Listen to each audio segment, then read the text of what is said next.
Welcome back, Empower Nation. Welcome back to Empower Her Money podcast. I'm your host, Angela Duncan. This week's episode is sponsored by freemoneytips.com. If you want to head over to that website, there's a free ebook for a limited time, 7 steps to get your financial house in order. So again, that website is freemoneytips.com. Today, I am super excited. I have Bibi with me. She is with Blue Ocean Equity, and we're going to talk all things business and finance.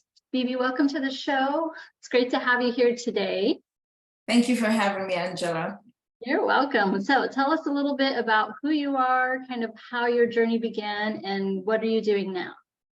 My name is Bibi, and my journey in the US started, unfortunately, in a way I didn't want it to start. I'm an immigrant from Nigeria, and I came here to give birth to my second daughter because the first one, I had complications in my country. So I decided I needed better health. So I came to the US, and that was the 360 of my life. I was into property management. I had so many properties I was managing in Nigeria. So I had the ability and the option to go back, and I really wanted to, but my daughter fell ill at the time of delivery. So I couldn't take her back to the country, and I had to start afresh here. It was really a very difficult time for me and my family because my mom was going through a foreclosure. She lost her husband and lost 4 of the houses. So in that period, it became, okay, what next for me? What do I need to do and all that? And since I was already into the real estate in Nigeria, in the property management aspect, at that point, it didn't come to me that I should continue doing that because I felt, okay, if you go to school here, maybe you get a good job. So I started many jobs because I needed to work, and from here you need to get some different kind of qualification. I have a BSc in my country, project management technology, but it wasn't accepted here. I needed to further, so I went for my master's here. It was a very difficult time because I was paying as an international student. And I was able to get my master's in information systems and cybersecurity. 6 months to the time when I wanted to finish, because I was about wrapping up, I lost interest. I was like, this is not it for me. Although I was doing very well, I had all A's in my courses.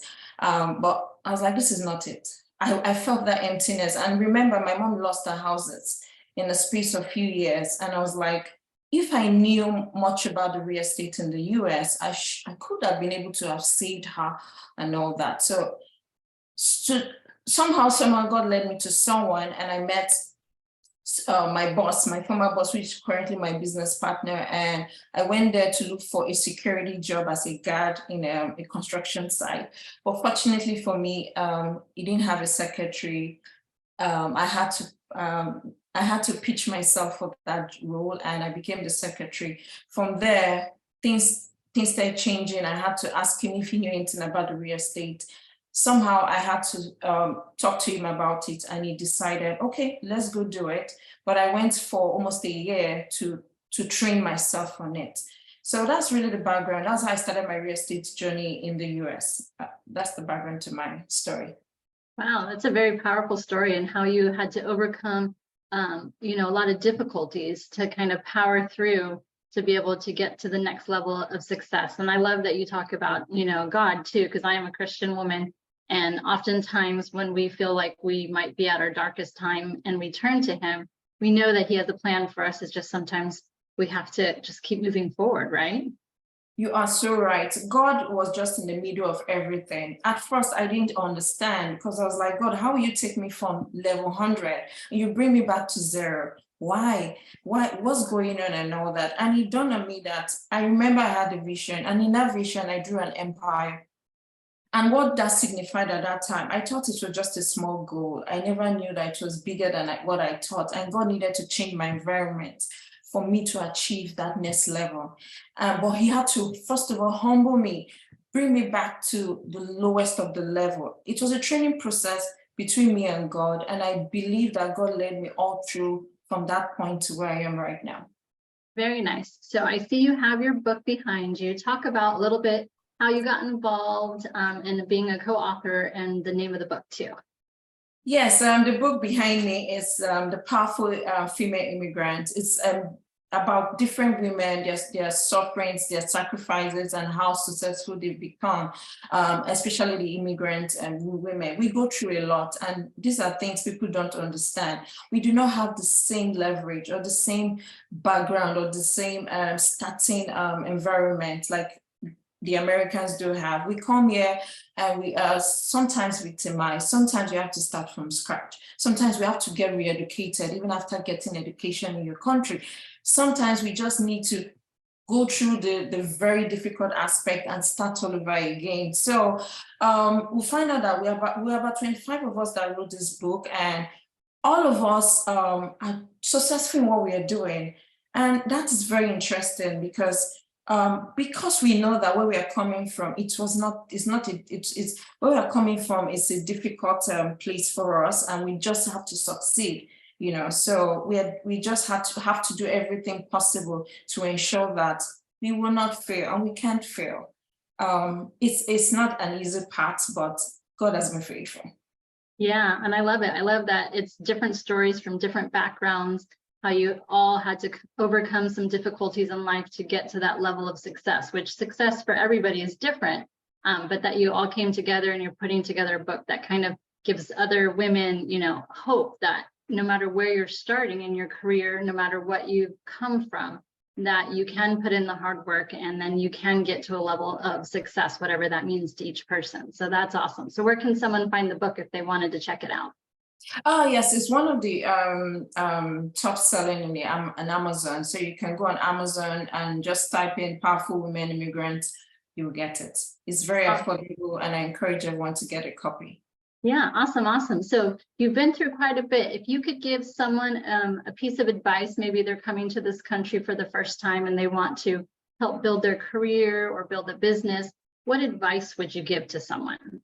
Oh, I would advise them to stay focused. There's a lot of distractions. People come here and they forget everything they've been through.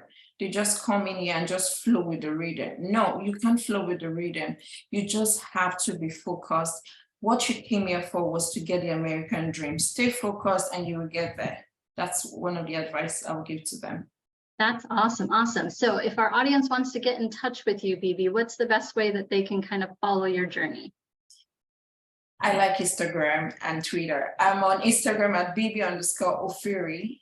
You can find me there on Instagram.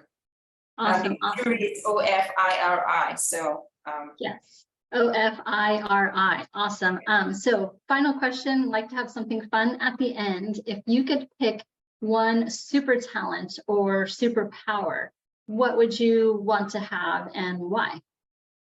Initially, I wanted to be an analytical person, someone that knew a lot about economics, analyzing numbers and all that. That was what I wanted a few years ago, but I found myself currently in that, so I was able to achieve that. But right now, I think I love law. I love listening to legal stuff, politics and all that. So if I wanted, or I am looking at being somebody else, I would love to be a lawyer. Very interesting. Yeah, looking at the politics side, considering we're going to be heading into a political year next year. So I'm sure that's something that's fascinating and for you to pay attention to as well, as we all should be paying attention. Exactly. Awesome. Pay attention to it every minute. Yes. Well, Bibi, I really appreciate your time today. I love your story.